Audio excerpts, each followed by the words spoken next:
نیت کنی تمام نیت چل رفتی موسی زید شخصی افغان کنیم موسی فدو کسی گذاره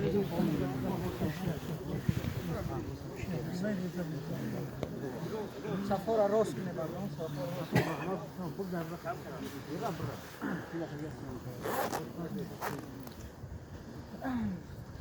أعوذ بالله من الشيطان الرجيم بسم الله الرحمن الرحيم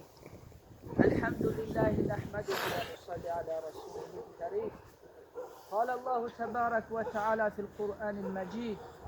كل نفس ذائقة الموت وقال النبي صلى الله عليه وسلم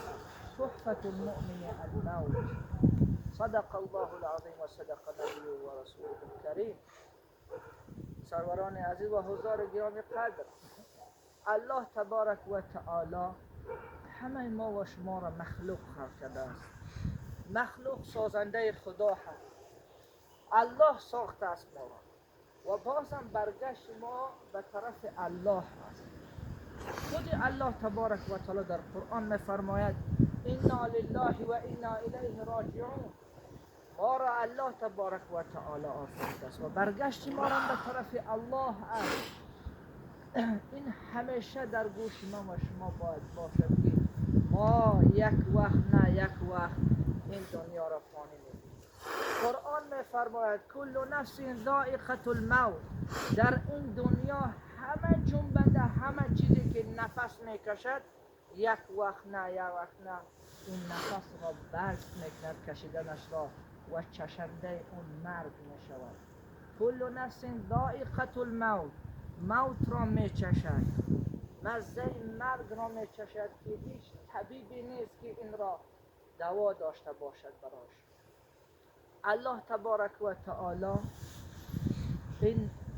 امتی که امروز از دست دادیم الله تبارک و تعالی براش دعا بکنیم که الله تبارک و تعالی قبرش پر نور بگرداند جاش جنت بگرداند قبرش روضه باغهای از باغهای بهشت بگرداند این همه این چیزهایی که ما میبینیم در چشم با چشم در این دنیا